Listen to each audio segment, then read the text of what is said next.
आज मैं आपको सुनाने जा रही हूँ एक छोटी सी कहानी। भगवान शिव को शिकारी क्यों बनना पड़ा। बात उस समय की है जब पांडव जुए में अपना सब कुछ हार गए थे। तब पांडव वन में रहने गए।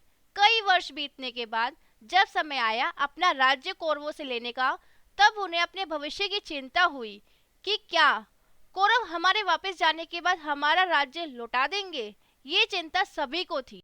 एक दिन ऋषि पांडवों से मिलने जंगल आए। उन्होंने बड़े आदर के साथ ऋषि का स्वागत किया। बातों ही बातों में उन्होंने ऋषि के सामने अपने भविष्य के बारे में चिंता प्रकट की। ऋषि ने कहा, अब कौरव पूरे देश पर राज कर रहे हैं। उन्होंने एक बहुत बड़ी सेना इकट्ठी कर ली है।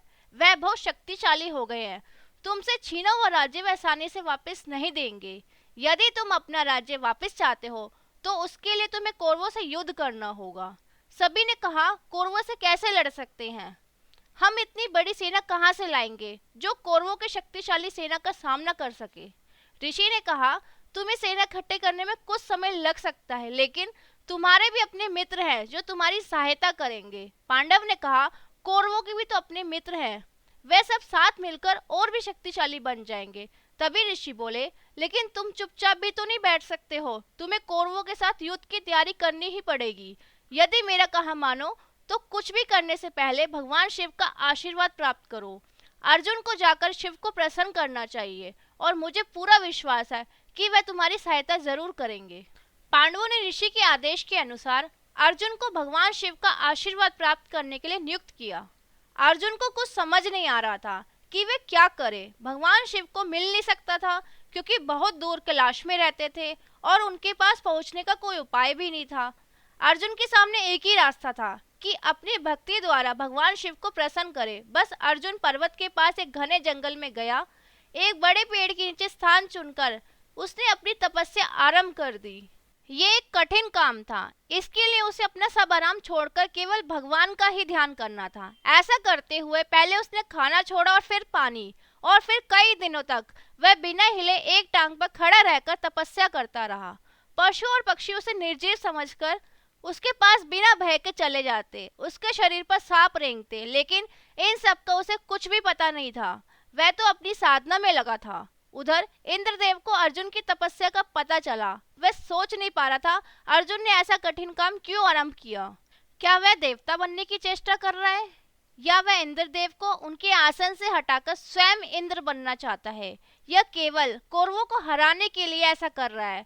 कुछ भी हो, इंद्रदेव अर्जुन की इस कठिन तपस्या से जरा सा भी प्रसन्न नहीं थे। उन्होंने अपने दरबार की प्रसिद्ध नर्तकियों को बुलाया और कहा, तुम सबकी सब बहुत सुंदर हो। जाओ, जंगल में अर्जुन तपस्या कर रहा है, जाकर उसकी तपस्या भंग कर दो। आशा है कि तुम ऐसा कर सकोगी। नर्तकियां बोली, हाँ हाँ, क्यों नहीं, आप जैसा चाहते हो वैसे ही होगा। इंद्रदेव बहुत प्रसन्न होता है और कहता है, जल्दी जाओ और अपने साथ और भी सेविकाओं को साथ लेकर जाना। सारी सेविका अर्जुन के पास पहुंची जहां वह तपस्या कर रहा था। वहां जाकर उन्होंने बहुत नृत्य किया और बहुत तरीके से अर्जुन की तपस्या भंग करने की कोशिश की, लेकिन वह असफल रहे। अर्जुन अपनी तपस्या में डूबा हुआ था, उसे कुछ भी नहीं पता चला। ये सब देखकर इंद्रदेव को बहुत गुस्सा आया। इंद्रदेव ने और भी नर्तकियां भेजी, किंतु वह भी असफल रही। इस बीच कौरवों को भी पता चल गया था कि अर्जुन तपस्या कर रहा है और भगवान शिव को प्रसन्न करने की कोशिश कर रहा है। उन्हें भय था कि भगवान शिव प्रसन्न होने पर अर्जुन को कोई ऐसा शक्तिशाली हथियार न दे दे जो उनका विनाश कर दे। इसलिए कौरव भी अर्जुन की तपस्या भंग करने की कोशिश करने लगे। इस कार्य के लिए उन्होंने दानव की सहायता मांगी। दानव राजी हो गया। एक भयानक सुअर के रूप में आकर उसने अर्जुन पर हमला कर दिया। उसी समय वहां से शिकारी और उनकी पत्नी गुजर रहे थे। ये देखकर शिकारी ने सुअर पर तीर चला दिया। उसी समय अर्जुन को भी खतरे का आभास हुआ। उसने भी तीर कमान उठाकर तीर चलाया, किंतु अर्जुन का तीर जब तक सुअर को लगता उससे पहले शिकारी का तीर सुअर को लग चुका था।